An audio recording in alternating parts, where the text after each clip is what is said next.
Exodus 32-33.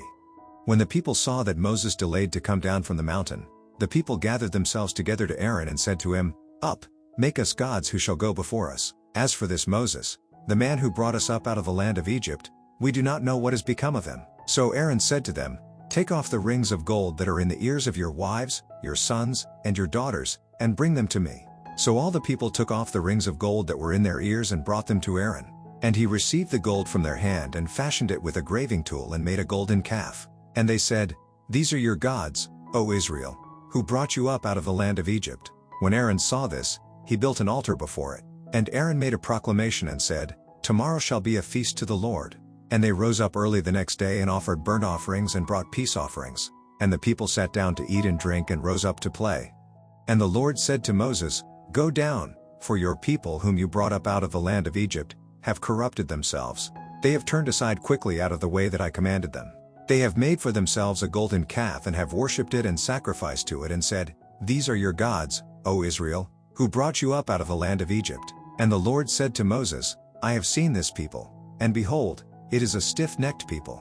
Now therefore let me alone, that my wrath may burn hot against them and I may consume them, in order that I may make a great nation of you." But Moses implored the Lord his God and said, "O Lord, why does your wrath burn hot against your people, whom you have brought out of the land of Egypt with great power and with a mighty hand? Why should the Egyptians say, 'With evil intent did he bring them out, to kill them in the mountains and to consume them from the face of the earth'? Turn from your burning anger and relent from this disaster against your people. Remember Abraham, Isaac, and Israel, your servants, to whom you swore by your own self, and said to them, 'I will multiply your offspring as the stars of heaven, and all this land that I have promised I will give to your offspring, and they shall inherit it forever.' And the Lord relented from the disaster that he had spoken of bringing on his people. Then Moses turned and went down from the mountain with the 2 tablets of the testimony in his hand, tablets that were written on both sides, on the front and on the back they were written.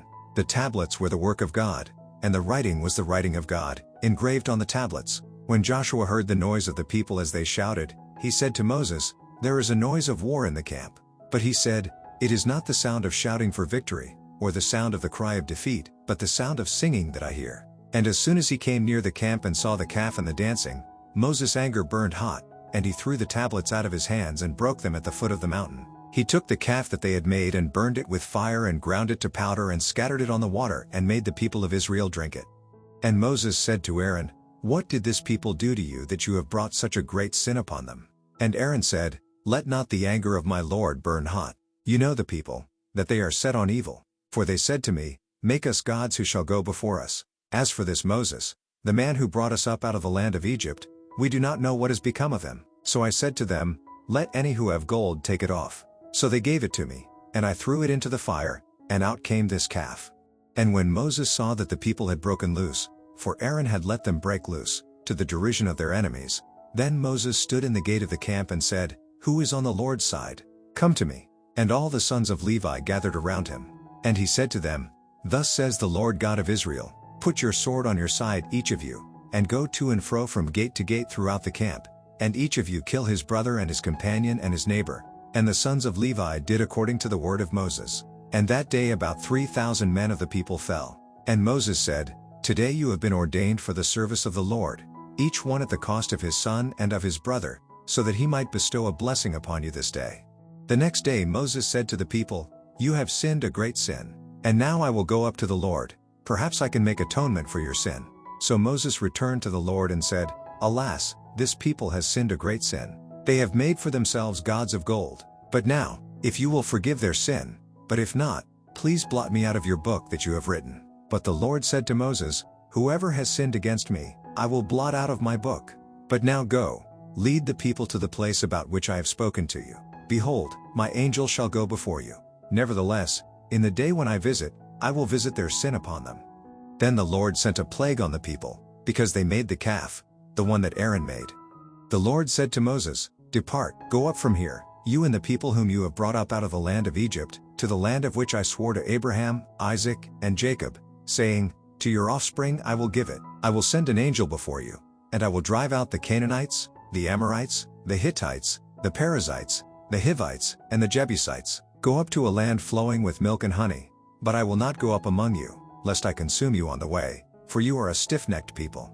When the people heard this disastrous word, they mourned, and no one put on his ornaments. For the Lord had said to Moses, "Say to the people of Israel, you are a stiff-necked people. If for a single moment I should go up among you, I would consume you.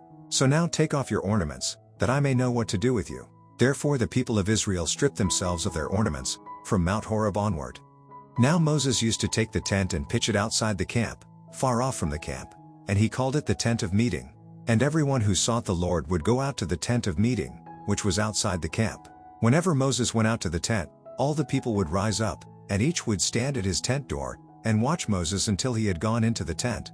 When Moses entered the tent, the pillar of cloud would descend and stand at the entrance of the tent, and the Lord would speak with Moses. And when all the people saw the pillar of cloud standing at the entrance of the tent, all the people would rise up and worship, each at his tent door. Thus the Lord used to speak to Moses face to face, as a man speaks to his friend. When Moses turned again into the camp, his assistant Joshua the son of Nun, a young man, would not depart from the tent. Moses said to the Lord, "See, you say to me, 'Bring up this people,' but you have not let me know whom you will send with me. Yet you have said, 'I know you by name,' and you have also found favor in my sight.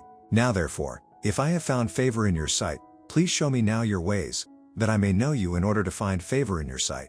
Consider too that this nation is your people." And he said, "My presence will go with you, and I will give you rest." And he said to him, "If your presence will not go with me, do not bring us up from here. For how shall it be known that I have found favor in your sight, I and your people? Is it not in your going with us, so that we are distinct, I and your people, from every other people on the face of the earth?" And the Lord said to Moses, "This very thing that you have spoken I will do, for you have found favor in my sight, and I know you by name." Moses said, "Please show me your glory." And he said, "I will make all my goodness pass before you and will proclaim before you my name the Lord. And I will be gracious to whom I will be gracious, and will show mercy on whom I will show mercy. But," he said, "you cannot see my face, for man shall not see me and live." And the Lord said, "Behold, there is a place by me where you shall stand on the rock, and while my glory passes by I will put you in a cleft of the rock, and I will cover you with my hand until I have passed by. Then I will take away my hand, and you shall see my back, but my face shall not be seen." The Lord said to Moses, "Cut for yourself 2 tables." Matthew 26:69-27:14. Now Peter was sitting outside in the courtyard, and a servant girl came up to him and said, "You also were with Jesus the Galilean." But he denied it before them all, saying, "I do not know what you mean." And when he went out to the entrance, another servant girl saw him, and she said to the bystanders, "This man was with Jesus of Nazareth." And again he denied it with an oath, "I do not know the man." After a little while the bystanders came up and said to Peter, "Certainly you too are one of them, for your accent betrays you." Then he began to invoke a curse on himself and to swear, "I do not know the man." And immediately the rooster crowed. And Peter remembered the saying of Jesus, "Before the rooster crows, you will deny me 3 times." And he went out and wept bitterly. When morning came, all the chief priests and the elders of the people took counsel against Jesus to put him to death. And they bound him and led him away and delivered him over to Pilate the governor. Then when Judas, his betrayer, saw that Jesus was condemned, he changed his mind and brought back the 30 pieces of silver to the chief priests and the elders, saying, "I have sinned by betraying innocent blood." They said, "What is that to us? See to it yourself." And throwing down the pieces of silver into the temple, he departed, and he went and hanged himself. But the chief priests, taking the pieces of silver, said, "It is not lawful to put them into the treasury, since it is blood money." So they took counsel and bought with them the potter's field as a burial place for strangers. Therefore that field has been called the field of blood to this day. Then was fulfilled what had been spoken by the prophet Jeremiah, saying, "And they took the 30 pieces of silver, the price of him on whom a price had been set by some of the sons of Israel, and they gave them for the potter's field, as the Lord directed me." Now Jesus stood before the governor, and the governor asked him, "Are you the king of the Jews?" Jesus said, "You have said so." But when he was accused by the chief priests and elders, he gave no answer. Then Pilate said to him, "Do you not hear how many things they testify against you?" But he gave him no answer, not even to a single charge, so that the governor was greatly amazed. Psalm 33 1-11. Shout for joy in the Lord, O you righteous. Praise befits the upright. Give thanks to the Lord with the lyre. Make melody to him with the harp of 10 strings. Sing to him a new song. Play skillfully on the strings, with loud shouts, for the word of the Lord is upright, and all his work is done in faithfulness. He loves righteousness and justice. The earth is full of the steadfast love of the Lord. By the word of the Lord the heavens were made, and by the breath of his mouth all their host. He gathers the waters of the sea as a heap. He puts the deeps in storehouses. Let all the earth fear the Lord. Let all the inhabitants of the world stand in awe of him. For he spoke, and it came to be. He commanded, and it stood firm. The Lord brings the counsel of the nations to nothing. He frustrates the plans of the peoples. The counsel of the Lord stands forever, the plans of his heart to all generations. Proverbs 8:33-36. Hear instruction and be wise, and do not neglect it. Blessed is the one who listens to me, watching daily at my gates, waiting beside my doors. For whoever finds me finds life, and obtains favor from the Lord. But he who fails to find me injures himself. All who hate me love death. To be part of the community, please check the link below or go to Facebook and search Daily Hope for Revival. Please take a moment to like, share, and subscribe.